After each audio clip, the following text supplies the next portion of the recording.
Dapatkah Anda berkomitmen pada jalan untuk sekadar berbuat baik? Hari yang diberkati untuk semua, inilah refleksi untuk hari ini. Holy Spirit, make my heart open to the Word of God. Make my heart open to goodness.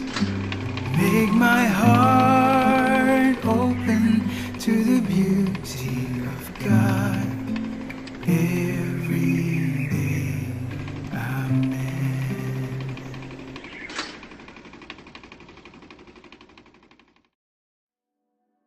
Pastor Flevi Villanueva lahir pada 17 Desember tahun 1970. Pada hari yang sama dengan Paus belas kasihan dan kasih sayang, Paus Fransiskus. Sejak usia 15 tahun ia adalah pengguna narkoba, dan kebiasaan itu terus berlanjut, bahkan setelah ia lulus kuliah dan bekerja di dunia korporasi. Ketika akhirnya ia jatuh ke titik terendah, ia mencari pertolongan untuk luka batinnya dalam sebuah retret pribadi di Gunung Bukal, di kota Tagaytay.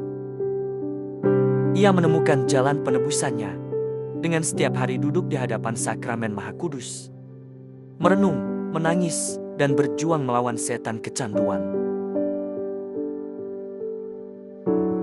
Setelah masa rehabilitasinya selesai, dia masuk seminari. Ia masuk seminari dan ditahbiskan menjadi imam misionaris religius dari Serikat Sabda Allah Societas Verbi Divini SVD pada tahun 2006. Pastor Flevi menemukan panggilannya ketika dia mulai berinteraksi dengan para tunawisma dan membenamkan diri dalam kehidupan mereka di jalanan Manila.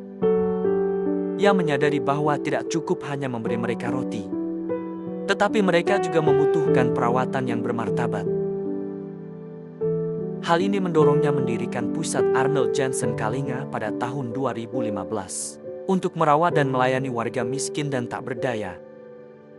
Pusat ini menyambut orang-orang dari berbagai usia dan latar belakang, termasuk mereka yang pernah terlibat narkoba dan kejahatan kecil. Ia percaya bahwa mereka pantas mendapatkan kesempatan kedua untuk menjalani hidup yang layak, terlepas dari masa lalu mereka. Pengalaman Romo Flevi dalam merawat para tunawisma mengubah pandangannya tentang kemiskinan. Kebutuhan dan harapan mereka menjadi semakin jelas. Ia berkata, "Kami memberikan yang terbaik kepada orang miskin, karena mereka terlalu lama diabaikan."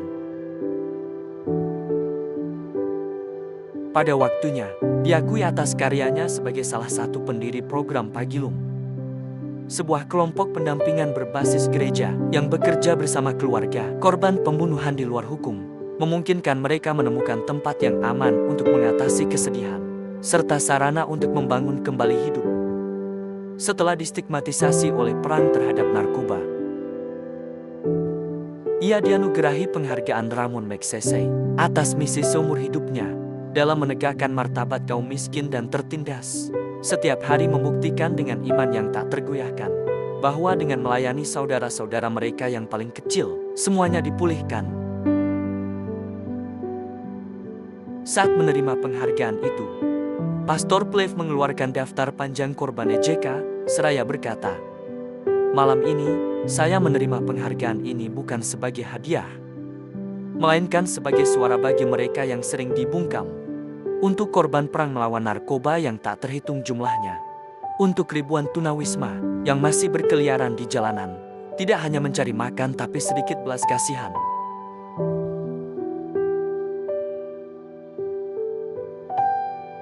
Dalam bacaan Injil hari ini, kita menemukan Yesus sedang diawasi dengan cermat oleh orang-orang Farisi. Tuhan sepenuhnya sadar bahwa apa yang akan dia lakukan akan menimbulkan konflik.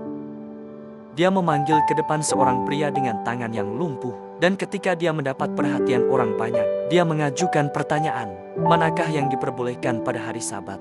Berbuat baik atau berbuat jahat? Menyelamatkan nyawa atau membinasakannya?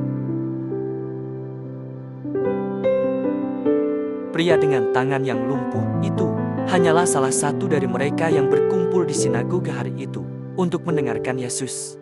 Ia mungkin tidak pernah menyangka akan dipanggil ke depan. Ia pasti merasa sangat canggung, bertanya-tanya bagaimana ia bisa menjadi pusat perhatian. Namun ia taat ketika Yesus memintanya mengulurkan tangannya.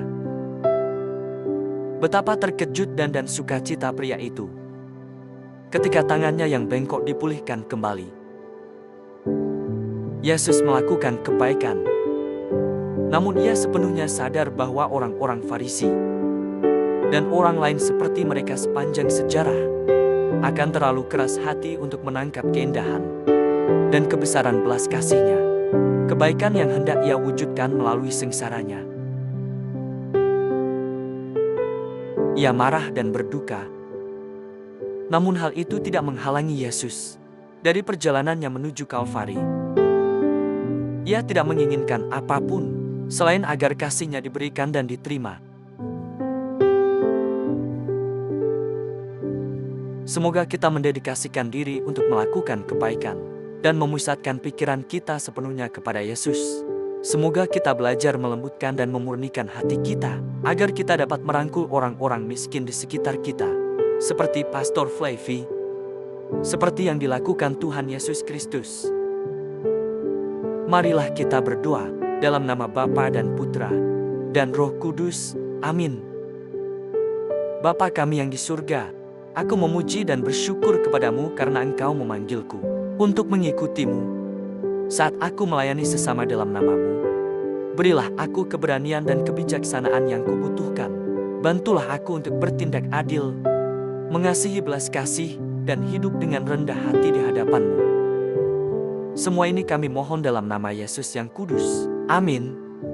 Dalam nama Bapa dan Putra dan Roh Kudus. Amin. Tuhan memberkati keluarga Anda, saudara dan saudari. Tuhan memberkati Couples for Christ dan iman Katolik kita.